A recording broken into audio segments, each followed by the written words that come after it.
Good morning to everyone and welcome to my channel, and it's me again, ang inyong chismosong Kaalda Vlogger. Gusto ko munang magpasalamat sa inyong lahat sa mga walang sawa na tumatangkilik, nanonood, sumusuporta at sumusubaybay ng mga content ko here on my YouTube channel. So huwag ninyong babaktawan o lalaktawan tong ating content ngayong araw. I'm sure na hindi ninyo pagsisihan na pinanood nyo ito mula umpisa hanggang hulihan. And syempre, wag kayong mag-i-skip ng segmento. Okay, buuin nyo to start to finish, and don't forget to share this video para mas dumami tong ating views ngayong araw. So dumako na tayo sa ating main topic for today's video. Sa mga nag-aabang ng updates ng nakaraang buwan sa dalawa, pasensya na lang kayo dahil wala kayong nakitang updates, lalong-lalo na dyan sa pag-asawang yan. So, ito na guys, watch this. Mamaya ipapaliwanag sa inyo ng buong buo. So, ito na guys, watch this. At kung nakita nyo na nga yung recap, so once again si TTO sa mga admins, dumako na tayo sa ating main topic for today's video. Gaya nga ng sinabi ko kanina, no, sa mga umaasa, lalong-lalo na yung sa mga umaasang nakakuha kayong update at sa mga naghihintay ng update dyan sa dalawang yan noong nakaraang buwan. Pasensya na lang kayo, di ba?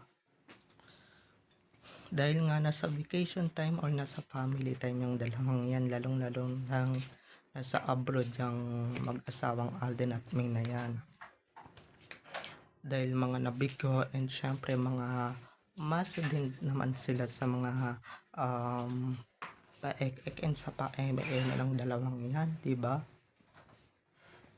Lalong-lalo na ako nga rin diba? Lahat tayo mga nawalan tayo ng pag-asa dito sa or makakuha man lang ng update sa dalawang yan, or hindi talaga sila nagpo-post, diba? Para alam nyo na, iwas bashers and iwas mga bitter dito sa social media. Alam nyo naman maraming mga edited at marami din mga alam nyo na, mga nagpapakalat ng fake news. And syempre, para iwas na rin sa mga taong puro edited ang alam at puro mga kasinungalingan, lalong-lalo na si May, diba? Na na pagka nalaman na nasa abroad si Min or nasa ibang bansa si Min, edit nila yan. And alam niyo naman, di ba, yung mga army, kung gaano kabibilis and kung gaano sila alam niyo naman yung mga yan, di ba, kung gaano sila kabibilis sa mga ganyang instances, lalong-lalo na yung mga bitter dyan sa social media, di ba? Yung mga bitter, and syempre yung mga hindi makatanggap ng katotohanan na wala ng armin, syempre gagawa sila ng paraan, di ba? Gagawa sila ng kawalangyaan sa social media, lalong-lalo na yung mga army, di ba? Kahit wala naman, di ba, lalong-lalo na yung mga ganito na malalaman lang nila na nasa abroad sa gagawa sila ng mga edited, di ba?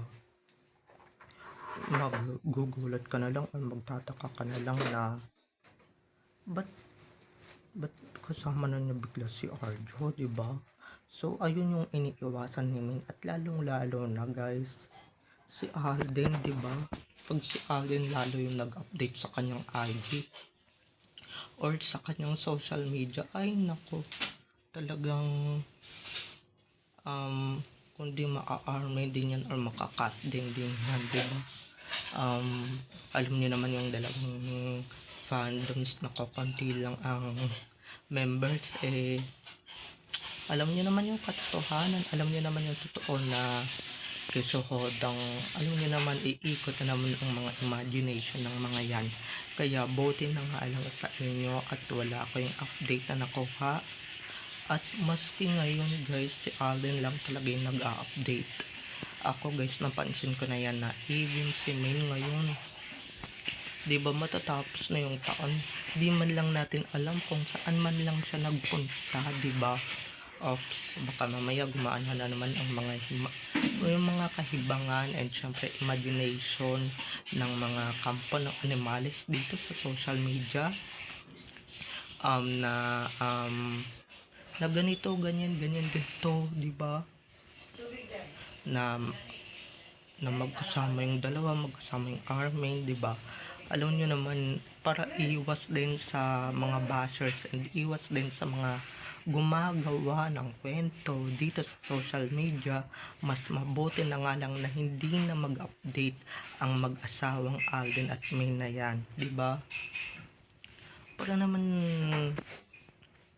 mas maganda yung ganon, di ba? Mas maganda yung hindi ka na lang mag-a-update sa social media mo or sa sockmed mo, di ba? Hindi ka na lang magpaparamdam sa sockmed mo, magparamdam ka na lang na nakauwi ka na sa Pilipinas para di ba iwas gulo at iwas basher. Hindi kagaya ng mga sa bagay, pero diba kung yun din naman talaga yung mga gawain nila magsa 2026 na, diba hindi pa rin sila nagbabago. And syempre ano pa bang aasahan natin dyan sa mga yan, diba? Ano pa bang iaano natin sa mga yan? Kaya para iwas gulo at para iwas na din sa mga hunghang na editors ng taon and syempre mga editors ng dekada, mas mabuti nang umiwas at mas mabuti nang maglaylaw muna sa social media, dahil alam niyo naman yung mga yan, pagka once na nakakalat yan ng update or nakasagap yan ng update mula sa dalawa ay diba patay na dito sa sockmed. Nako, alam niyo naman yung mga pag ganyan nila dito sa social media. Nako, basa na natin yan, diba? Na lalong si May, diba? Pag nalaman nilang nasa abroad si May, ay nako, talagang ipapakalat nila talaga dito sa social media na magkasama yung Armin, syempre magkasama yung Bubuit, diba? Or ipapakalat nilang kasama nila si Bubuit, or kasama or bit na naman nila yung idol nilang Bubuit, diba? Puro edited lang naman ang alam ng mga masasama ang ugali dito sa social media. Alam niyo naman, diba? Alam naman nila yung katotohanan at alam na naman din talaga na pag kami nalaman silang updates, ay naku, diba? Alam ko na rin talaga na may kumakalat talaga dito sa social media, diba? Na nag-spend daw si Alden ng holidays with Diamond's family or si Sakang, diba? Tignan niyo, diba? Kahit na nasa ibang bansa si Alden, yung mga kawalang-yaan talaga ng mga tao, talagang hindi man lang nagpaawat, no? Hindi man lang nagpapigil, diba? Hindi man lang umawat ngayong holidays man lang, diba? Medyo nakakahiya na, diba? Family ni Alden yung kasama. Kaya mas mabuti pang si Main, hindi na lang talaga magpakita sa social media, diba? Para yan na nga ba yung sinasabi ko na talagang dapat nila talagang iwasan at dapat talaga nilang iiwasan dito sa social media, diba? Hindi gaya ng mga diba, tignan niyo yun, pagka nalaman nilang nasa abroad si Min si Maine or nasa ibang bansa si Maine, sa palagay nyo ba hindi gagawa ng paraan yung mga kesohodang mga fans daw, mga editors, yung mga magagaling mag-edit, 'di ba? Sa tingin niyo hindi gagawa ng paraan yan? Kita nyo nga si Alden, 'di ba, nasa ibang bansa. Pero tignan nyo naman, gumawa sila ng kwento, gumawa sila ng istorya. Nakasama daw ni Alden si Catherine, and syempre yung pamilya ni Catherine di sa ibang bansa. Syempre, di ba, sinong maniniwala? Ay, baka yung mga tanga, and syempre yung mga bobo dito sa social media, di ba?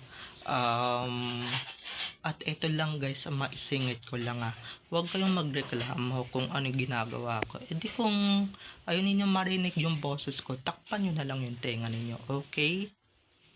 Pero sa bagay, madami tayong bashers, di ba? Hindi na lang natin papatulan talaga. Pero kidding aside, 'di ba? Kidding aside dito sa social media, 'di ba? Speaking of that basher, mas mabuti na nga lang talaga na wag nang magparamdam or wag na talagang magparamdam si Ming sa social media. Lalong lalo na si Alden. Tignan ninyo hindi man lang nag-update or hindi nag-update si Alden sa social media, pero may kumakalat na bashers, 'di ba?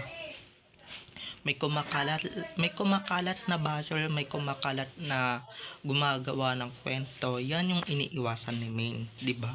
Yung gawan siya ng kwento, yung gawan siya ng istorya, yung gawan siya ng mga ganitong fake news, 'di ba?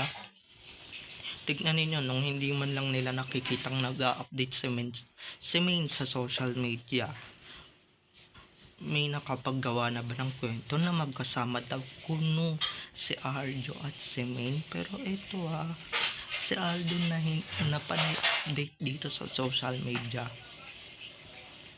talagang hindi man lang talaga nakaligtas sa mga edited, diba, sa mga editing skills ng mga animal dito sa social media, diba?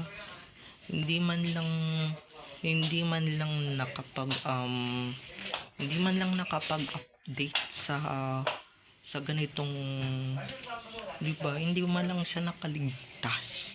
So bale, para naman sa ganun, umingay din naman talaga yung pangalan ng sakang na idol nila, 'di ba?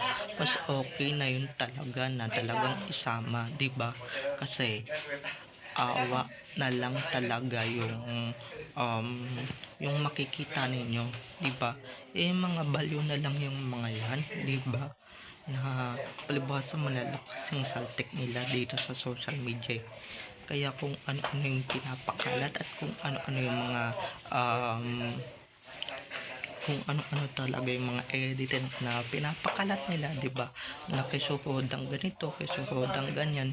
Mga hindi naman talaga sila pinapansin, 'di ba? Mga nga at syempre mga tawag diyan, mga papansin. Paano? Pagka walang mga edited, talagang nga sila or wala silang entry buong taon, 'di ba? Ganyan naman sila, hindi sila matatahimik. Kala nila maaapektuhan tayo, diyan sila minamalas or diyan sila, yan yung inaakala nilang maaapektuhan tayo. Pero ang totoo, hindi na tayo maaapektuhan dahil napaka-strong na natin, 'di ba? Napaka strong na natin, lalong-lalo na yung mga strong na tayo, 'di ba? Kahit ano pang gawin nilang edited, anong gawin nilang mga edited dyan, ay nako, wala nang effect sa atin yung mga ganyan, 'di ba? Sabihan man tayo na itong mayabang ng mga basher, mayabang magsalita or whatsoever, hindi na kami maaapektuhan sa mga pa-edited ninyo. Unlike sa mga throwbacks, at least throwbacks, 'di ba? At yung mga katotohanan, ang dali-dali talaga nilang maapektuhan, lalong-lalo na ako, 'di ba? Ang dali-dali lang nila ako mapuntahan at ang dali-dali lang nila talaga tayong i-bash ng bonggang-bongga. Pero sorry na lang kayo. Hindi ko kayo papatulan dahil sayang lang ang oras ko sa inyo, okay? So, bye-bye na mga ka-ADN. I love you all. Have a nice day. Keep safe and God bless everyone. Bye-bye. I love you all. Enjoy watching everyone. Bye-bye. See you on my next video.